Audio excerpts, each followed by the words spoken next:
नमस्कार साथियों, UPSC master में आपका स्वागत है। इस लेक्चर में हम ब्रीफली डिस्कस करेंगे हड़प्पा सभ्यता की राजनीतिक व्यवस्था पर। मित्रों, जैसा कि हम जानते हैं कि अभी तक हड़प्पा लिपि अपठित है, इसलिए सभी प्रकार की व्यवस्थाओं का अनुमान केवल पुरातात्विक साक्ष्यों के आधार पर ही लगाया जाता है और पुरातत्व के बल पर ही हम इस लेक्चर में इस सभ्यता के राजनीतिक जीवन पर कुछ प्रकाश डालने का प्रयास करेंगे। यदि हम हड़प्पाई नगरों पर और यहाँ से प्राप्त पुरातात्विक साक्ष्यों पर गौर से दृष्टिपात करें तो कुछ बातें स्पष्ट होती हैं, जैसे कि सभी नगर व्यवस्थित रूप से बसे हैं और सभी नगरों में समकोणीय सड़कों का जाल बना हुआ है। इनसे यह अनुमान निकलता है कि ये जो व्यवस्थित सड़कें बनी हैं एक नीति के तहत बनी होगी। कोई जब नीति बनी थी तो कोई नीति नियामक संस्था रही होगी, अर्थात नगरों में प्रशासन की आवश्यकता रही होगी और जो प्रशासन चलाता होगा कोई पॉलिटिकल सिस्टम।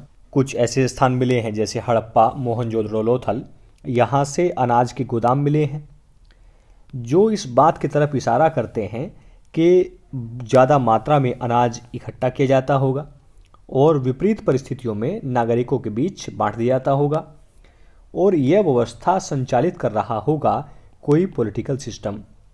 जैसे वर्तमान समय में सार्वजनिक वितरण प्रणाली है और एफसीआई के गोदाम बने हुए हैं, तो इसी प्रकार का संभव तो वहाँ रहा होगा। इसके अलावा हम देखें यहाँ हथियार, औजार और ईंटों में असाधारण एकरूपता है। मतलब कहीं की भी आप ईंट देखें, चाहे हड़प्पा हो, चाहे मोहनजोदड़ो हो, लोथल हो, कालीबंगन हो, बनावली हो, कोई भी स्थल हो, तो वहाँ हथियारों में, औजारों में और ईंटों में एकरूपता देखने को मिलती है। यहाँ ईंटें 4:2:1 में देखने को मिलती हैं और बाट यहाँ 16 और उसके गुणज के रूप में देखने को मिलते हैं, जैसे 2, 4, 8, 16 और 32। और यह भी देखने को मिलता है कि सबसे ज़्यादा 16 वाला बाट प्रयोग में लाया जाता रहा होगा। आप चित्र में इन चीज़ों को देख सकते हैं। इससे यह अनुमान लगाया जा सकता है कि कोई ऐसा रेगुलेटिंग बॉडी बनी होगी जो ये सब निर्धारित कर रही होगी। जैसे वर्तमान समय में है, ईंटें सब जगह एक ही है, आप किसी शहर के देख लीजिए, तो ये बताता है कि संभवतः ऐसा कोई राजनीतिक व्यवस्था हड़प्पा सभ्यता में विद्यमान थी। इसके अलावा आप और चीज़ें देख लीजिए, जैसे कुछ ऐसी वस्तुएं हैं जो दुर्लभ हैं, ऐसा लगता है कि वो दूर देशों से लाई गई होंगी। जैसे आप चित्र में देख सकते हैं, ये सुंदर गहने हैं और कुछ सामान्य गहने भी हैं जिनको आम लोग पहनते होंगे। जो ये बहुमूल्य पत्थरों से बने गहने हैं, ये बताते हैं कि कोई एक असाधारण वर्ग था और इसी असाधारण वर्ग से यह अनुमान लगाया जाता है कि संभवतः वह राजनीतिक वर्ग से संबंधित वर्ग रहा होगा या ऐसा वर्ग रहा होगा जिसका समाज के अन्य लोगों पर एक प्रभाव रहा होगा। इसके अलावा भी हम देख सकते हैं हड़प्पा सभ्यता में कुछ बड़े बड़े नगर मिले हैं। वहाँ से दो बातें स्पष्ट होती हैं। सबसे पहली, वहाँ ज़्यादा संख्या रहती होगी, रहने वाले लोग ज़्यादा होंगे और इन्हीं नगरों में देखने को मिलता है कि वहाँ सभागृह और महल जैसे भवन मौजूद थे।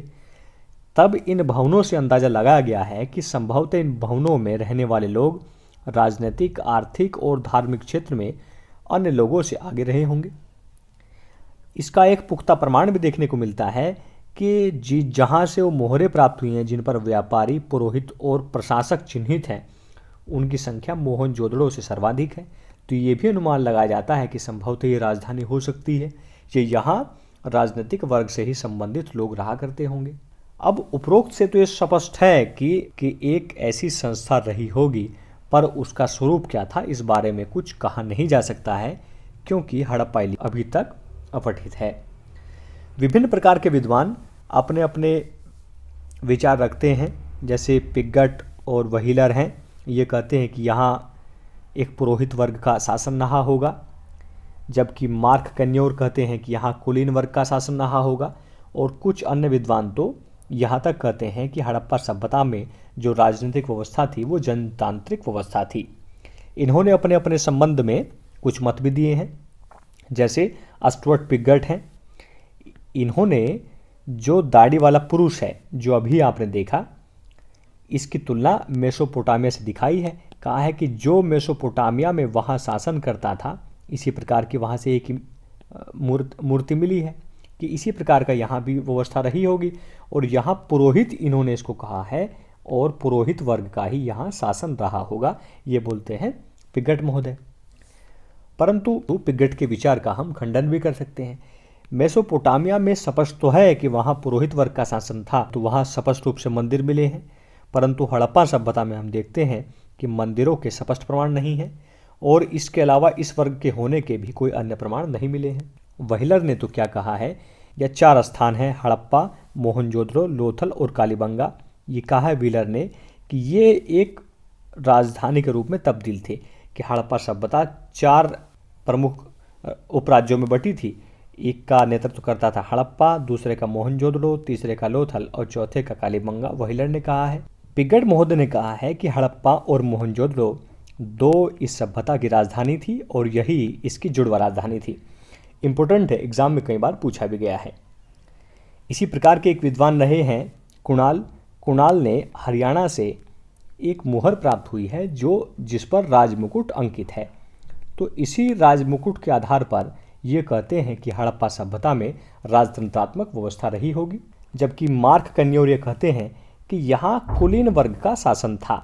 और इस कुलीन वर्ग में बताते हैं कि यहाँ कुलीन वर्ग व्यापारी भी हो सकता है, पुजारी भी हो सकता है और अन्य कोई धनाढ्य वर्ग भी हो सकता है। व्यापारी के संबंध में इनके विचार भी हैं कि यह व्यापार प्रधान सभ्यता थी। पुजारी के संबंध में इनके प्रमाण हैं कि ये धर्म प्रधान सभ्यता थी। और अन्य धनाढ्य वर्ग के संबंध में इनके प्रमाण पर्याप्त नहीं है। कहते हैं कि संभवतः ऐसा वर्ग डेवलप हो गया होगा जो यहाँ शासन करता होगा। अन्य विद्वानों में कुछ ऐसे लोग हैं जो ये कहते हैं कि हड़प्पा सभ्यता में बिल्कुल शांतिप्रिय जीवन ये लोग जिया करते थे, युद्ध प्रिय नहीं थे, अनुशासन पर बल दिया करते थे, क्योंकि यहाँ से युद्ध की सामग्री अन्याय के बराबर प्राप्त हुई है। और ये कहते हैं कि नगर निगम जैसी व्यवस्था इन्होंने डेवलप कर ली थी। चूँकि अभी तक साहित्यिक साक्ष्य पूरी तरह अस्पष्ट है, इसलिए संबंध में किसी एक निश्चित मत पर पहुंचना युक्तियुक्त नहीं है। मुझे आशा है कि आप हड़प्पाई राजनीतिक जीवन व उसके स्वरूप से भलीभांति परिचित हो गए होंगे। यदि इस संबंध में आपका कोई भी डाउट है तो आप कमेंट सेक्शन में जरूर लिखिए। इससे पूर्व आप एक प्रश्न का उत्तर दीजिए, निम्नलिखित में से क्या गलत है। आपका विकल्प ए है, साहित्यिक साक्ष्यों के आधार पर यह निश्चित हुआ है कि हड़प्पा सभ्यता में पुरोहित वर्ग शासन करता था। बी, हड़प्पा लोगों की प्रमुख देवी मातृ देवी थी। सी, संभवतः पशुपति शिव इनका प्रमुख देवता था। या फिर डी, ये लोग एक श्रृंगी पशु की भी पूजा करते थे। Thanks for watching. जय हिंद, जय भारत, महाशक्ति भारत।